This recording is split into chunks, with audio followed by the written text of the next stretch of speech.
नमस्कार दोस्तों, ये आप देख रहे हैं जगाधरी शहर लॉकडाउन के वक्त। दोस्तों, ये सड़कें नॉर्मली इतनी सुनसान नहीं होती, बहुत ज़्यादा भीड़ भाड़ होती है। लेकिन कोरोना के चलते जो लॉकडाउन हुआ उसमें ऐसी स्थिति थी कि आप जगाधरी शहर को बड़ा साफ़ सुथरा और क्लियर देख पाएंगे। दोस्तों, ये जगह किसी ज़माने में अब्दुल्लापुर कहलाती थी और यहाँ के राजा थे ज्योति प्रकाश जी। उन्होंने एक ट्रेन यहाँ से चलाई हुई थी। ये आप देखिए, ये इंजन उस ट्रेन में लगता था। ये ट्रेन दोस्तों नैरो गेज लाइन पे दौड़ती थी। नैरो गेज मतलब दोनों पटरियों की दूरी 2 फीट होती है, 610 मिलीमीटर। और इस ट्रेन की जो पहली राइड थी अगस्त 1911 में, ये राइड सबके लिए बिल्कुल फ्री थी दोस्तों ये जो रेलवे थी, ये जगाधरी लाइट रेलवे कंपनी के द्वारा बनाई गई थी। और उस समय राजा ज्योति प्रकाश जी जो हैं वो इसके ओनर थे।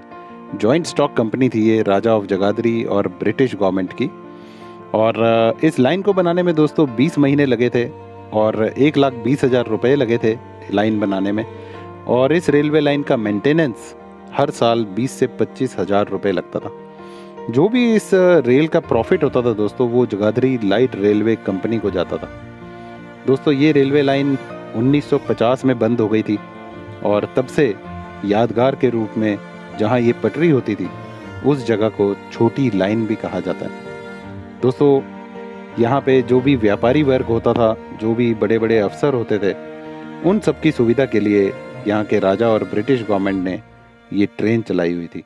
अब्दुल्लापुर से वो सीधी जगाधरी स्टेशन जाती थी और वहाँ मेन लाइन में कनेक्ट हो जाती थी। आज तो दोस्तों सिर्फ एक छोटी सी रोड है जिसे छोटी लाइन कहते हैं। और आप ये देखिए किस तरह का शहर है जगाधरी। अभी लॉकडाउन के चलते आप काफ़ी साफ़ सुथरा और खुला खुला देख रहे हैं, लेकिन जब ये लॉकडाउन ख़त्म हो जाएगा या लॉकडाउन से पहले आप अगर इसे देखते, ये यहाँ का फेमस मंदिर है दोस्तों, खेड़ा मंदिर। आप देखिए, ये रोड इतनी खाली कभी भी नहीं आपको दिखेगी। ये तो सिर्फ ये लॉकडाउन और कोरोना के कारण चमत्कार हुआ कि सारे लोग प्रिकॉशन के रूप में अपने घरों में हैं, तो थोड़ा सा मौका मिल गया अपने शहर को इतना खुला और साफ देखने का। जगाधरी का इतिहास भी दोस्तों हज़ारों साल पुराना है। यहाँ उत्खनन में ग्रीक टाइम के सिक्के मिले हैं जो चौकोर होते थे, पंचमार्क्ड। पृथ्वीराज चौहान जी के समय के सिक्के मिले हैं, तोमर राजाओं के ज़माने के सिक्के मिले हैं। और ये जगह किसी बड़े जनपद की राजधानी थी। ये देखिए पुराने पुराने मकान हैं जो उस समय के बड़े बड़े मंत्रियों के होंगे।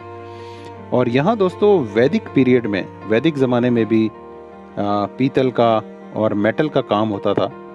आज तो पीतल और कांसे, कॉपर, इन सब के बर्तनों की डिमांड में कमी आ गई है, तो मेनली जगाधरी में स्टेनलेस स्टील के बर्तन बनते हैं और कुछ कुछ पीतल के भी बर्तन बनते हैं। लेकिन मेन चीज़ जो है आजकल स्टेनलेस स्टील और एल्यूमिनियम के बर्तन यहाँ पे बनते हैं। दोस्तों, आजकल टिम्बर मार्केट भी यहाँ पे बहुत राइज कर गया है। टिम्बर का व्यापार है, प्लाईवुड वगैरह यहीं से बन के जाता है पूरे भारत में। और यहाँ आसपास दोस्तों बहुत पुरानी राजाओं के ज़माने की जगह हैं, जैसे बुढ़िया। कहते हैं कि बीरबल जो था वो बुढ़िया से ही था। और बुढ़िया में आज भी एक छोटा सा किला है और वहाँ पे एक रंग महल है जो हुमायूं इस्तेमाल करते थे जब वो शिकार पे आते थे इस जगह पे। और छछरौली एक जगह है जहाँ के महाराजा रवि शेर सिंह जी थे। और छछरौली कहलाती है हरियाणा की चेरापूंजी, क्योंकि सबसे ज़्यादा बारिश जो है वो यहाँ छछरौली में ही होती है, हरियाणा में। तो दोस्तों, ये आप देखिए शहर कितना खूबसूरत है। यहाँ पे काफ़ी समय तक ब्रिटिश राज रहा।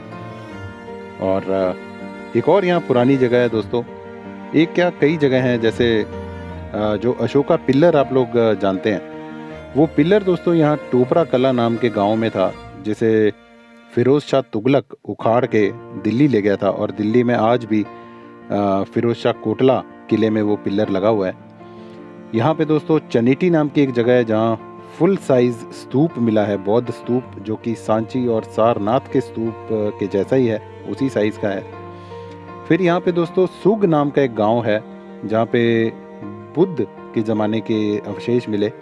और एक यहाँ लोहगढ़ जगह है जहाँ पे बंदा सिंह बहादुर जी ने पहली सिख राजधानी बनाई थी। तो दोस्तों इतनी ज़बरदस्त जगह है जगाधरी। और लॉकडाउन में ऐसा मौका मिला कि शहर की इस तरह की तस्वीर आप देख पाए जहाँ पे ज़्यादा भीड़ भाड़ नहीं है और शहर किस तरह का बसा हुआ है कितना लंबा चौड़ा और साफ़ है, ये चीज़ें इस लॉकडाउन में ही हमें दिखती हैं। तो दोस्तों, अगर हमने यही स्थिति बना के रखनी है अपने शहर की, तो हमें सरकारी नियमों का पालन करना होगा और अपने आप को बचा के रखना होगा, अपने साथियों को बचा के रखना होगा दोस्तों। और इसी तरह से अगर हम साफ़ सफाई से रहेंगे तो हमारा घर ज़्यादा स्वच्छ, ज़्यादा स्वस्थ और सुंदर बना रहेगा दोस्तों। और मैं यही कामना करता हूँ कि आप सब स्वस्थ रहें, सुरक्षित रहें और कोरोना से बचे रहें। धन्यवाद दोस्तों।